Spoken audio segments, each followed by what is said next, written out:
नमस्कार।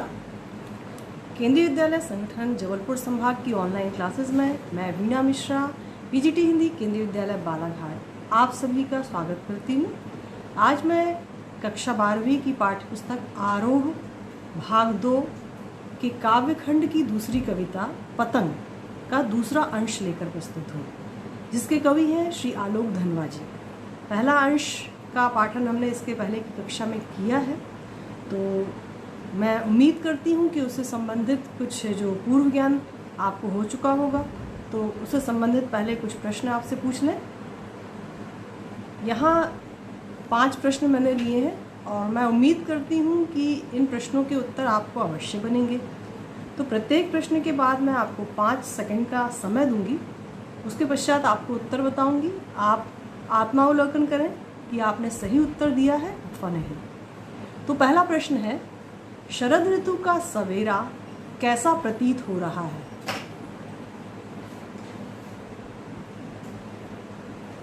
जी हाँ, इसका उत्तर है शरद ऋतु का सवेरा खरगोश की लाल आंखों की तरह प्रतीत हो रहा है। दूसरा प्रश्न है, शरद को किसकी तरह बताया गया है?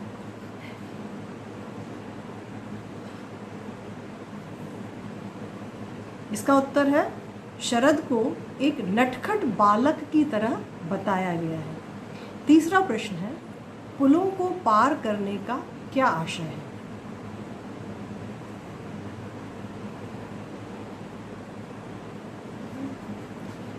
पुलों को पार करने का यह आशय है कि शरद रूपी बालक पुलों अर्थात ऋतुओं को पार करते हुए आया है। तो ये 5 ऋतुएं हैं। चमकीली साइकिल किसे माना गया है?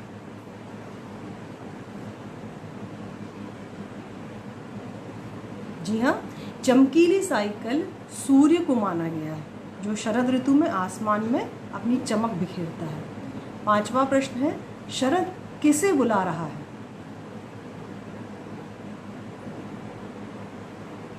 इसका उत्तर है शरद पतंग उड़ाने वाले बच्चों के समूह को बुला रहा है। तो मैं उम्मीद करती हूँ कि आपको इन प्रश्नों के उत्तर बन चुके होंगे। तो अब हम यहाँ तीसरे पद्यांश से प्रारंभ करते हैं। इसकी शुरुआत होती है बच्चों के क्रीड़ाकलाप से और साथ ही बच्चों की कैसी छवि होती है, वो किस तरह के होते हैं, ये बताने का यहाँ पर प्रयास किया है। साथ ही उनके खेलने, दौड़ने, भागने से प्रकृति उनके साथ कैसे जुड़ जाती है। तो शुरुआत करते हैं। जन्म से ही वे अपने साथ लाते हैं कपास, पृथ्वी घूमती हुई आती है उनके बेचैन पैरों के पास, जब वे दौड़ते हैं बेसुध। जन्म से ही अपने साथ लाते हैं कपास।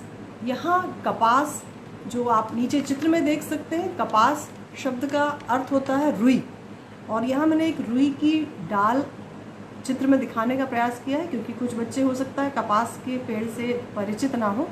तो कपास का ये पौधा होता है जिसमें रुई होती है, जो बहुत ही कोमल होती है।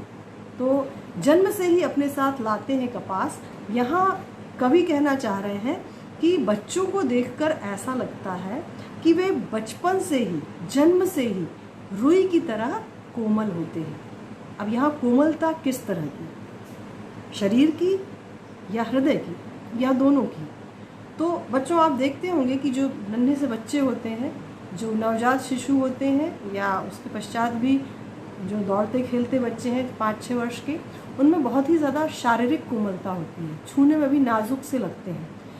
केवल शारीरिक कोमलता नहीं, मन की कोमलता भी होती है। अब ये मन की कोमलता क्या है?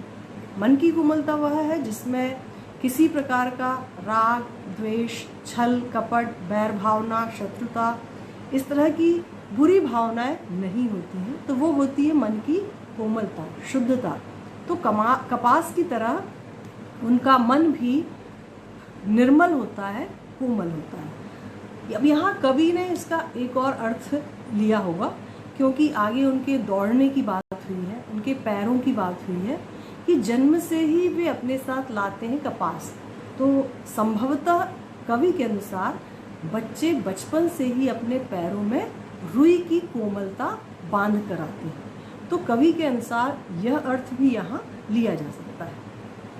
दूसरी और तीसरी पंक्ति देखिए, पृथ्वी घूमती हुई आती है उनके बेचैन पैरों के पास, जब वे दौड़ते हैं बेसुध। तो जब वे दौड़ते हैं बेसुध, यहाँ दो शब्द हैं, बेचैन और बेसुध, जैसा कि आप शब्दार्थ में देख सकते हैं। बेचैन शब्द एक उर्दू शब्द है जिसका अर्थ होता है अस्थिर, और बेसुध जिनमें सुध-बुध नहीं होती है, अर्थात बेपरवाह, लापरवाह। दोनों में बे उपसर्ग जुड़ा है। बे का अर्थ होता है उसके बिना, पहले में चैन के बिना, दूसरे में सुध के बिना। तो दोनों में उपसर्ग से बने हुए ये शब्द हैं जिनका आप भाषा सौंदर्य में जिनका वर्णन आप कर सकते हैं। और बेचैन शब्द उर्दू से लिया गया है। तो पृथ्वी घूमती हुई आती है उनके बेचैन पैरों के पास। कैसे पैर? अस्थिर पैर। बच्चों के पैर बहुत ही अस्थिर होते हैं, वे बहुत ही नटखट और चंचल होते हैं। वे एक स्थान पर कभी टिककर ज़्यादा देर नहीं बैठ सकते। तो वैसे ही जब वे खेलने के लिए जाते हैं तो वो एक चंचलता के साथ तीव्र गति से दौड़ते हैं। तो जब वे दौड़ते हैं तेज़ी से, बेपरवाही से दौड़ते हैं। बेपरवाही कैसी? उन्हें ये परवाह नहीं होती है कि वे गिरेंगे या उनको चोट लग जाएगी। तो इस तरह की चिंता उन्हें नहीं होती, कोई आशंका नहीं होती। वे केवल खेलने में इतने मस्त हो जाते हैं कि बेसुध होकर दौड़ते भागते हैं। तो जब वे बेसुध होकर दौड़ते भागते हैं और उनके पैरों में बहुत ज़्यादा चंचलता और गति होती है, तो ऐसा प्रतीत होता है कि पृथ्वी भी घूमती हुई उनके पैरों के पास आ गई है। यहाँ पृथ्वी का मानवीकरण किया गया है। ये नहीं बताया कि बच्चे एक स्थान से दूसरे स्थान पर जाते हैं, बल्कि पृथ्वी घूमती हुई उनके पैरों के पास आ जाती है। क्योंकि यहाँ कवि इस वाक्य कि मैं कुछ विशेष सौंदर्य लाना चाहता है, इसलिए उन्होंने इस तरह का प्रयोग किया है। यदि वे सामान्य तौर पे बताते तो ये बोलते कि बच्चे एक स्थान से दूसरे स्थान पर पहुंच जाते हैं, किंतु कवि का ये विशेष प्रयोग है। तो इसे आप ध्यान रखिएगा, इसे आप भाव सौंदर्य में अवश्य बताइए।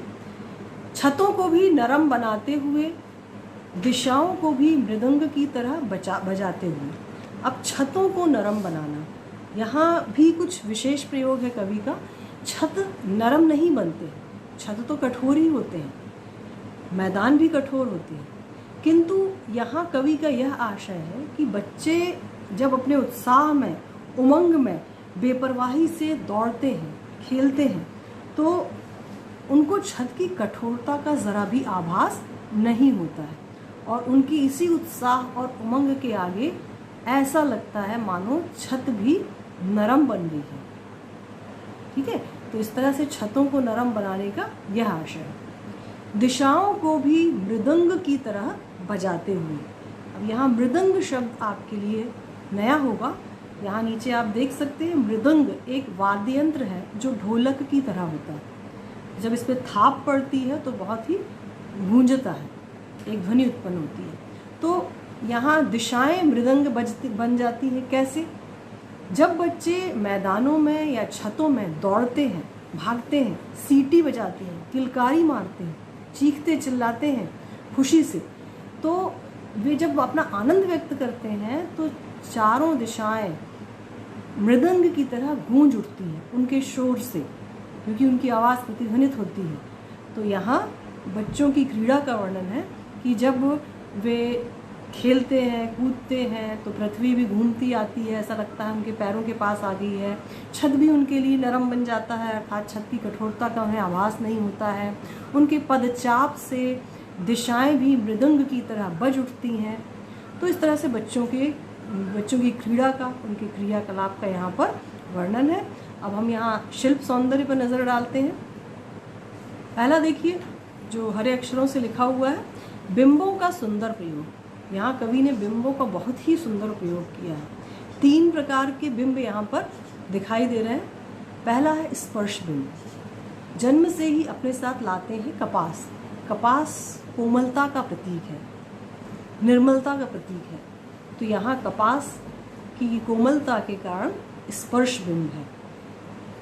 अगली पंक्ति देखिए एक दृश्य का आभास कराती है कि पृथ्वी घूमती हुई आती है उनके बेचैन पैरों के पास, जब वे दौड़ते हैं बेसुध।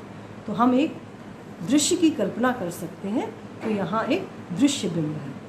अगली पंक्ति, छतों को भी नरम बनाते हुए, तो नरमाहट का हम एहसास कर सकते हैं, अतः यहाँ पर स्पर्श बिंब है। लास्ट पंक्ति देखिए, दिशाओं को भी मृदंग की तरह बजाते हुए, तो हम एक कल्पना कर सकते हैं कि जब बच्चे मैदानों में, स्कूल के मैदानों में ही देखिए, जब वे खेलते हैं, कूदते हैं, हल्ला मचाते हैं, शोर करते हैं, सीटी बजाते हैं, किलकारी मारते हैं, चीखते चिल्लाते हैं खुशी से, प्रसन्नता से, तो ऐसा लगता है कि दिशा भी मृदंग बन गई है। तो यहाँ पर मृदंग की ध्वनि का आभास कराती है ये पंक्ति, इसलिए यहाँ पर श्रव्य बिंब है। अब कुछ अलंकार की तरफ दृष्टि डाल लें। मानवीकरण अलंकार, जैसा मैंने आपको बताया, पृथ्वी का यहाँ पर मानवीकरण किया गया है, क्योंकि पृथ्वी घूमती हुई आ रही है, उसे मनुष्य की तरह क्रियाकलाप करते बताया गया है, तो यहाँ पर मानवीकरण अलंकार है। उपमा अलंकार कहाँ पर है? जी हाँ, दिशाओं को मृदंग की तरह बजाते हुए। अब यहाँ दिशाओं को मृदंग से दिशाओं की उपमा दी गई है, तुलना की गई है, तो इसलिए यहाँ पर उपमा अलंकार है। और भाषा सौंदर्य में आप दे सकते हैं विशेषण शब्दों का बहुत ही सुंदर प्रयोग है, जैसे बेचैन, बेसुध, नरम, तो ये विशेषण शब्द हैं। और साथ ही उर्दू शब्द, जैसा मैं आपको बता चुकी हूँ, बेचैन शब्द उर्दू शब्द है, तो इनका प्रयोग आप भाषा सौंदर्य में अवश्य बताइए, क्योंकि शिल्प सौंदर्य की दृष्टि से और बिंब योजना की दृष्टि से हम पहले भी बात कर चुके हैं कि यह कविता बहुत ही ज़्यादा आवश्यक है। चतुर्थ पद्यांश देखते हैं। जब वे पेंग भरते हुए चले आते हैं डाल की तरह लचीले वेग से अक्सर। अब छतों के खतरनाक किनारों तक, पहले ये 3 पंक्ति समझिए। इन 3 पंक्तियों में आप पहले पहली पंक्ति को ज़रा हम अर्थ समझ लें। पेंग भरना, पेंग भरना अर्थात झूले में गति बढ़ाने के लिए जोर लगाना। आप चित्र में देख सकते हैं कि जब हम झूले में ऊपर जाना चाहते हैं तो हम नीचे पहले ज़ोर मारते हैं, हम जितना ज़ोर मारते हैं हम उतने ऊपर जाते हैं और वापस हम फिर उतना ही अपनी स्थिति पर आ जाते हैं, पूर्व स्थिति पर वापस आ जाते हैं, तो उसे पेंग भरना कहते हैं। इसी तरह दूसरी पंक्ति देखिए, डाल की तरह लचीले वेग से अक्सर।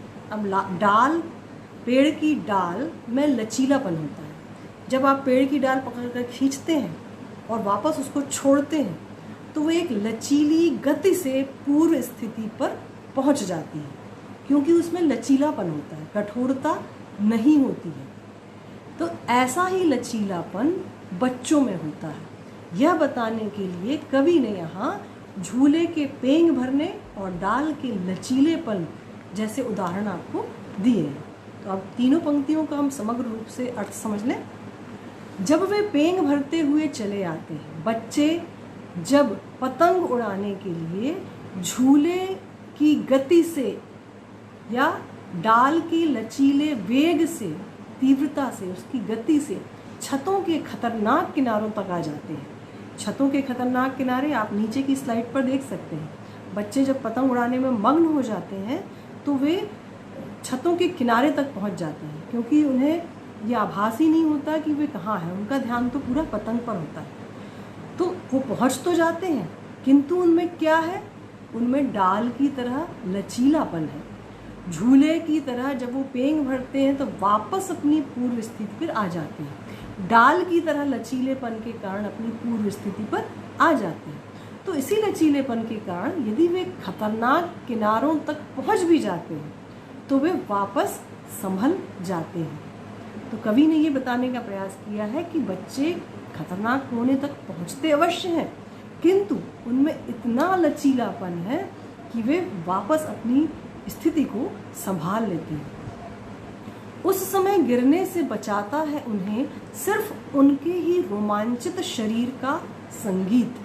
अब इन पंक्तियों में कवि ने यह बताया है कि जब वे खतरनाक किनारों पर पहुंच जाते हैं तो उनको कौन सी चीज़ बचाती है? रोमांचित शरीर का संगीत। रोमांचित अर्थात उमंग से भरा। जब बच्चे खेलते हैं तो वो इतने उमंग में भरे होते हैं कि उनको ना धूप का एहसास होता है, ना थकान का एहसास होता है, और वे उसी रोमांच में, उसी धुन में मग्न होते हैं। कौन सी धुन में? खेलने की धुन में। एक उदाहरण के द्वारा आप समझ लीजिए कि जब भी कोई हम अपने पसंद का कार्य करते हैं तो हमारा शरीर उसमें इतना मग्न हो जाता है कि हम उसी की लय में कार्य करने लगते हैं, और यही काम की धुन ही रोमांचित शरीर का संगीत है। तो बच्चे भी यहाँ अपनी पसंद का कार्य कर रहे हैं, पतंग उड़ाना, इसलिए उनके शरीर में भी अपने पतंग उड़ाने की एक धुन है। तो वही उनके रोमांचित शरीर का संगीत है, और इसी संगीत के कारण वे गिरने से बच जाते हैं। यह संगीत, यह लय, पतंग उड़ाने की धुन, खेलने की धुन उनको गिरने से बचा लेती है। अगली पंक्ति में चलिए। पतंगों की धड़कती ऊंचाइयां उन्हें थाम लेती हैं महज एक धागे के सहारे। अब यहाँ भी वही बात है कि बच्चे जब खतरनाक किनारों पर पहुँचते हैं तो गिर नहीं पाते। क्यों? पतंगों की धड़कती ऊंचाइयाँ। धड़कती ऊंचाई से यहाँ कवि का यह अर्थ है कि पतंग इतनी ऊंचाई पर उड़ती है कि उसे देखकर हमारी धड़कनें बढ़ जाती हैं, किंतु बच्चे इस पतंग को उड़ाते उड़ाते किनारे तक तो पहुंचते हैं पर गिर नहीं पाते। क्यों? क्योंकि वो ऊंचाई, पतंग की ऊंचाई एक धागे के सहारे इन बच्चों को थामे रहती है। तो कौन सी चीज़ है जो इन बच्चों को गिरने से बचाती है? वह धागा। तो यहाँ कवि ने अभी तक की पंक्तियों में 3 चीज़ें बताई हैं जो बच्चों को गिरने से बचाती है। पुनरावलोकन करेंगे। पहली 2 पंक्ति के अनुसार उनके शरीर का लचीलापन उनको गिरने से बचाता है। अगली 2 पंक्तियों के अनुसार उनके रोमांचित शरीर का संगीत उनको गिरने से बचाता है, और अगली 2 पंक्तियों के अनुसार पतंग का जो धागा है, पतंग की जो डोर है, वो उनको थामे रहती है, गिरने नहीं देती। यहाँ महज एक शब्द आया है जो उर्दू से लिया गया है, जिसका अर्थ होता है सिर्फ। तो सिर्फ एक धागे के सहारे ये बच्चे थमे रहते हैं, पतंग उनको पकड़े रहती है और गिरने नहीं देती, संभाल लेती है। लास्ट की 2 पंक्तियाँ देखिए। पतंगों के साथ साथ वे भी उड़ रहे हैं अपने रंध्रों के सहारे। अब यहाँ रंध्रों शब्द आपके लिए नवीन है। रंध्रों का अर्थ होता है छेद या रोम छिद्र। आप देखते होंगे जब हम कोई कार्य करते हैं, बहुत उत्साह में रहते हैं, रोमांचित महसूस करते हैं, तो हमारे रोए खड़े हो जाते हैं, तो वही रोमांच का अनुभव करते हैं।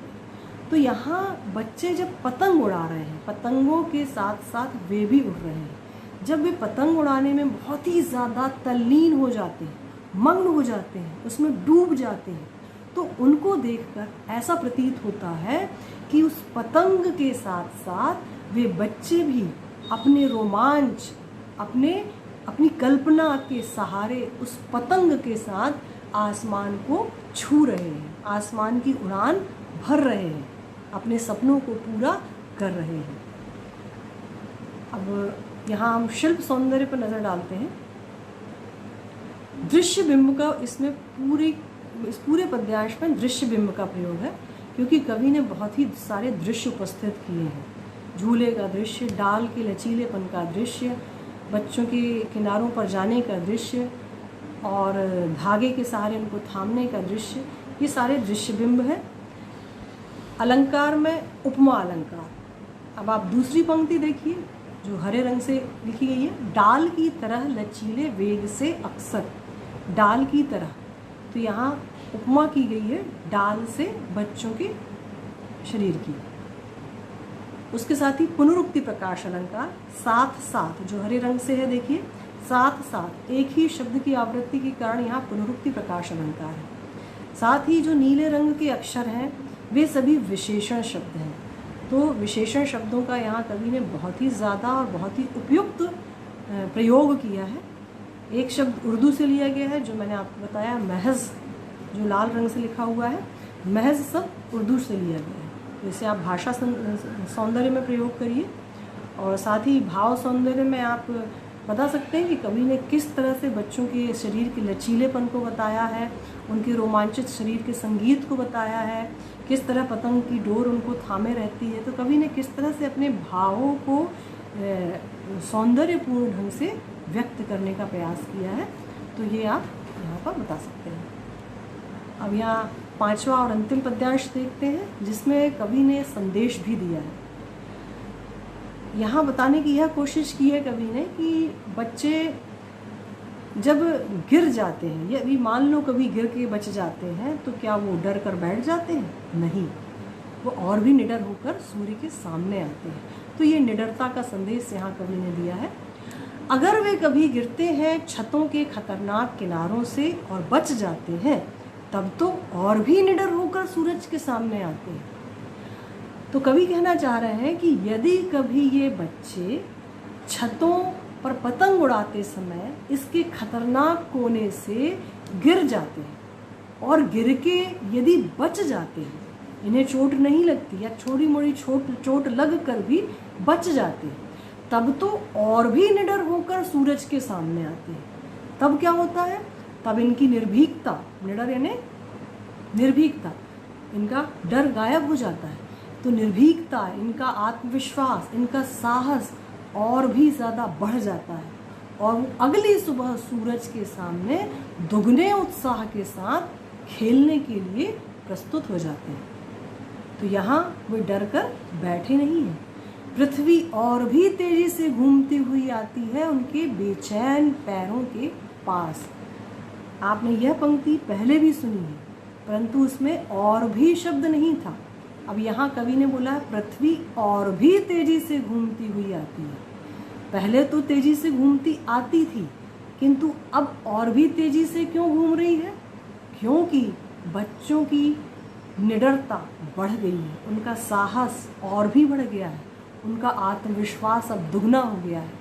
तो कवि यहाँ पृथ्वी का पुनः मानवीकरण कर रहे हैं और बता रहे हैं कि अब बच्चों के पैरों की चंचलता, उनकी गति और भी ज़्यादा बढ़ गई है और ऐसा प्रतीत होने लगा है कि पृथ्वी और भी ज़्यादा तेज़ी से घूमते हुए उनके पैर बेचैन अस्थिर पैरों के पास आ गई है, अर्थात उनके खेलने की गति बढ़ गई है।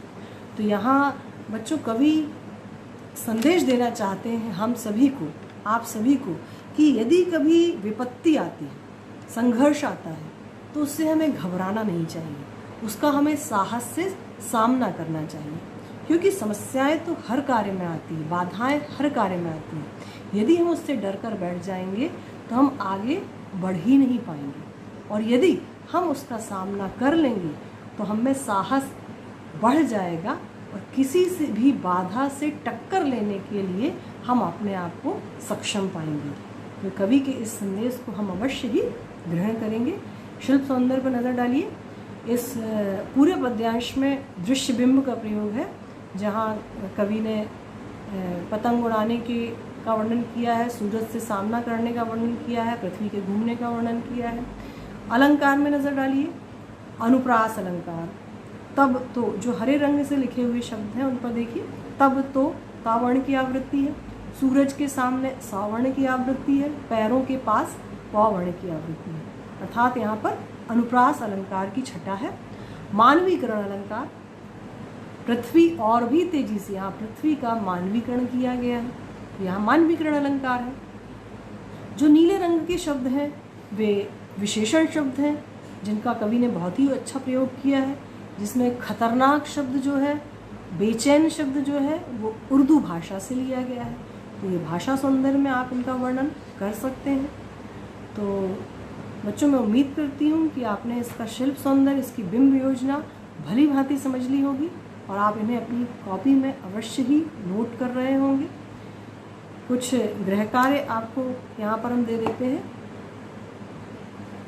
गृह कार्य वही है, निम्न बिंदुओं के आधार पर इस कविता का शिल्प सौंदर्य लिखें। भाषा, बिंब योजना और अलंकार, ये बहुत ही महत्वपूर्ण है। प्रश्नों के उत्तर तो आप लिख ही सकते हैं कहीं से, पर इन्हें आप अपने मन से समझ के आधार पर लिखने का प्रयास करें। बहुत बहुत धन्यवाद।